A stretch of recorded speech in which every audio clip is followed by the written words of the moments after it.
Okay, this is the PowerPoint presentation, Riverside High School. This is the stuff that I was going to cover in class with you guys today, which is Thursday, and I'm just going to go ahead and assume that tomorrow is going to be a snow day because the weather is pretty awful. So just to keep us on course, instead of sitting in a classroom tomorrow and Friday doing these notes, I'm just going to do the lecture right here for you. So before you start watching this, go ahead and have available or print off, if you haven't already, the PowerPoint shell that I already sent you. I emailed it and sent it to your in-grade last week or earlier this week, but you should have it. It's the one that's entitled, it's the second one. It's like the demography part B. And you'll see as you go through, you'll see what I'm talking about. It'll really help you with note-taking. So go ahead and do that. I may even at some point ask you guys to make a copy of this and send it to me so that I know you've done it. And it's really important to have these for the test that'll be coming up sooner than you might think too. So, history of human population growth. And we're also going to talk a little bit about social Darwinism. We've already talked in class about the idea that population and population projections render some problems. There are some parts of the world where, and you do not have to memorize this slide, by the way, just throwing that at you. But this gives you some ideas. We've already talked in class about how quickly the world's population is growing and doubling. We're not expanding the physical space. The globe isn't getting any bigger, but we're adding a lot of people. And you can kind of see over here, we've kind of talked about this in class too, the doubling trend. From 1800 to 1930, we doubled the world's population. It only took 130 years to do that. Before 1800, it took a lot longer to do that. And we're growing. The rate of growth is just accelerating, and you can just kind of pause this, kind of look at it and see. It's just kind of a neat way to visually depict some of the things that we've been talking about. Now, for a lot of years, for most of human history, the pattern of social structure was identical.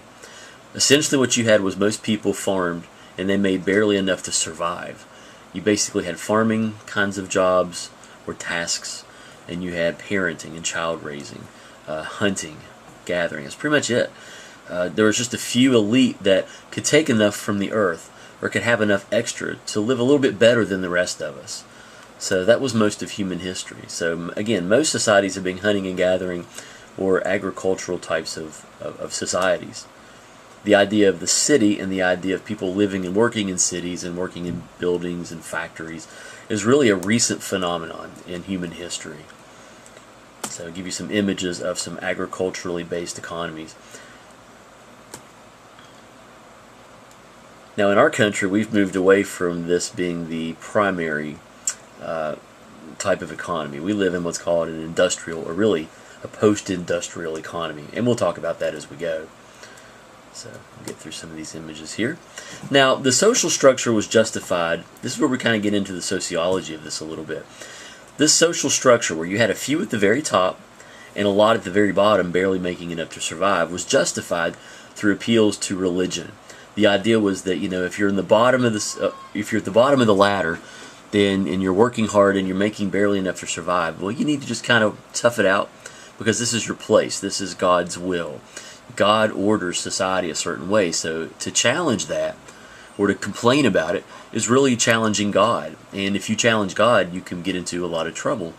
Hundreds of years ago, you could be jailed, you could be excommunicated, exiled, you could be tortured, even executed for even challenging this. Now, some things start to change. This idea that this is God's way starts to kind of evolve and change a little bit when we get into the Industrial Revolution. We've mentioned the Industrial Revolution a little bit in class. It started in Europe in about the 1700s, when you start to see a shift from farming economies to cities. And we've already talked, I'm not going to do it again to you, but we talked about Karl Marx, if you remember him, was talking about during this time the fact that it was really awful that you had a few people who owned all the factories and the businesses living incredibly well, while most people at the bottom working in these factories had really no clean place to live. They had no money. They were basically enslaved, and were barely making enough to survive, and some were not surviving. So people are starting to think, wait a minute, maybe this is not God's plan for society. Maybe people are making this society, or ordering society. So if people create society, people can change society. So now social structure is viewed not as a God-given pattern, but as a system that people devise and could therefore change, which represents a major shift in the way society is structured. Now, Thomas Malthus, really nice guy you're going to see here, smart guy, had some really controversial ideas, ideas that took hold in the 1800s but that are largely outdated today in some ways. Malthus was an English clergyman. If you've had a history class, or if you've talked about economics or taken an economics class, you've talked about Malthus. But he was one of the first people in modern times that we know of to worry about population explosion and worry about what's going to happen when you have too many people and not enough physical space. In class on Wednesday, which was yesterday, we talked about this idea that the globe is not expanding as far as we know. There's not going to be more physical space, but we keep adding millions and billions of people to the population. So we're going to get to the point where sooner than later it's going to be a problem. There's going to be not enough resources and too many people. So people are going to die, they're going to die off. They're going to starve. And Malthus asserted in his population principle, and this is important to know, there's a spot for you to write this in your notes, I'm sure on the PowerPoint lecture shell that I sent you. Food supplies grow arithmetically. This means that they don't double, they grow 1, 2, 3, 4. Population grows geometrically, though. It doubles, essentially. 2 people produce 4 people. 4 people, then 16 people. 16 people, then 32. So when you look at the arithmetic versus the geometric rate of growth, there's a problem. Population is going to outstrip food quickly. And during the 1700s and the 1800s, Malthus was saying, okay, problem here. Massive starvation. So the question becomes now, and this is where the demography part of sociology comes in, whether we're back in the 1800s or today, we're looking at these population trends. We have to figure out what's the problem, if there is one, and then what do we do about it? If overpopulation is going to be a problem and we can see that, what do we do to fix the problem? We've talked about the world's doubling population. I showed you a figure. I had you take a picture of it, I think. But here it is again. And you can see from the birth of Christ to 1650, it took 1,650 years, or 1,650 years, to double the world's population. It's a long time. The next doubling only took 200 years, from 500 million to 1 billion people. The next doubling only took 80 years, and then the next doubling of the population in the world only took 45 years. Sorry. So, and you're seeing that, we're increasing the population exponentially. And it's projected that between 2015 and 2025 we'll double again to about 8 billion people. So people like Malthus way back during this little time period right here, around 1800 or so, is saying, well, we got to do something.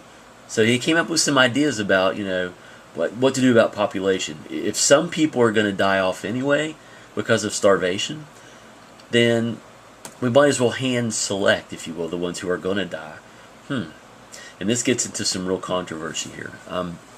Malthus and people like him actually came up with the idea that we should let the people at the bottom of the food chain, the proverbial food chain, the people at the bottom of the social class system, the poor, the needy, the weak, families with lots of children, people who could be seen as being expendable, they should be encouraged to die off, because if you let the weak in society die off, then it's just going to produce and maintain a stronger human race.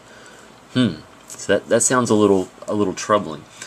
The logic behind it is sound, but the ethics and the morality behind it are more than questionable, in my opinion. And the problem was, during the time of Malthus, and even in our country, in the United States, this idea caught on, and we'll talk about that. Malthus suggested that people should stop using government, or that we should stop using the government or private charity to feed poor people. This is something that's been happening since the times of the Roman Empire, so it's been going on forever. Malthus and people like him would actually go into churches and they would encourage people in churches and ministers and pastors to stop giving money to the poor, to stop taking care of the needy, because we're just keeping the weaker links, or the weakest link in society, alive. So why not just let them die off? Because somebody's going to die anyway. In his essay on the principle of population, Malthus proposed, like I said, again, churches should stop helping people. He also made the argument that the infant was of little value to society, so why help the infant? That sounds cruel and unusual. He actually suggested some ways to keep the birth rates down. We've talked a little bit about death rates, birth rates, and migration rates. Well, Malthus' idea was birth rates are really high, so let's work on that. Let's keep them down or get them down so our food can last with our growth of population, so we can keep them together. He suggested putting poor people in areas where you had disease, creating stagnant pools, and then putting disease in the pools of water to exacerbate disease and death. Lack of hygienic living quarters. He suggested famine, actually starving poor people to death, to speed up this process of getting rid of, if you will, the weaker links, quote unquote, in society. So doesn't sound like some nice stuff going on here. So Malthus had no use for these nice, benevolent people who were trying to alleviate the plight of the downtrodden, people who try to feed homeless people, who try to help the poor, any government welfare assistance. He would be completely opposed to this. Now, where did his ideas come from? Well, a lot of people say Darwin. Darwin had some ideas we've talked about, natural selection, for example, survival of the fittest. And his ideas we'd mentioned in class before, he wanted those to be applied specifically to the animal and the plant world. Well, Malthus, and we've talked about people like Herbert Spencer, we'll talk about him again in just a second, came along and said, well, we can take these ideas of Darwin and also apply them to people. Now here's some major flaws with the ideas of Malthus, and I realize some of this stuff we're talking about now is a teeny tiny bit of review. We've touched on these ideas a little bit early on in the semester, but we're bringing them back here a little bit and going to go a little bit more in depth too. Now, Malthus, again, was alive during the Industrial Revolution, and there have been some changes, some cultural changes, and some technological changes that have occurred that he could not have predicted. And here's some of that. Now, we know, first of all, subsistence technology, which is food-producing technology, has come a long way. We've seen inventions. We have the invention of the plow. We have machines that can produce more food at a quicker rate, and it frees up people from really having to do that themselves, to the point where we even have computers now that control machines, which frees up even more people to do other things, and that allows us to produce more food. We're not just growing food on farms outside in the ground. We can produce food in laboratories, in greenhouses. So he couldn't have predicted these changes that actually keeps food production up with growing population. Also, some cultural changes. Education about and access to birth control. Malthus lived during a time where the idea of controlling birth would be considered to be sinful. It would be a violation of one of the natural laws of God. That's changed, obviously. We have a lot of access to birth control. A lot of people use it. You probably know people who use it. Maybe you're on it. I don't know. Not my business. But the idea and the important thing here is that within our society and more developed parts of the world, you have an incredible access to birth control, which keeps population down. It keeps birth rates way down. Higher levels of education, we talked about that in class. The higher the education that you have in an area, the lower the birth rates, because people want to wait. They want to get to college, want to get to graduate school, and they're on birth control. And they want to wait to start having babies until they're through with school and probably have a job somewhere. The delay of marriage. Kids aren't getting married. And I say kids because back during Malthus's time, people were getting married. Girls were 13, 14, 15 years old.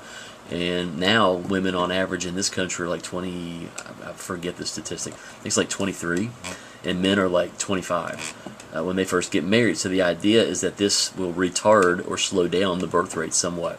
And the window of birth is narrowing. We talked about those ideas in class as well. Kind of review that. So all of these things taken together that Malthus could not have predicted or known about by themselves have kept food sources where they need to be. And there's a lot of research that suggests now that we throw away more food in this country, mind you, more food in this country than some countries have, period, to feed their people. There are some countries that are starving. They have their populations are starving because there's not food. Famine. We produce, not throw away, but we produce enough food in this country to feed the world twice over. But we still have starvation and famine in parts of the world. So we start to wonder why that is the case and have some real problems with that. We're going to call that the end of the first part of this presentation. Thank you.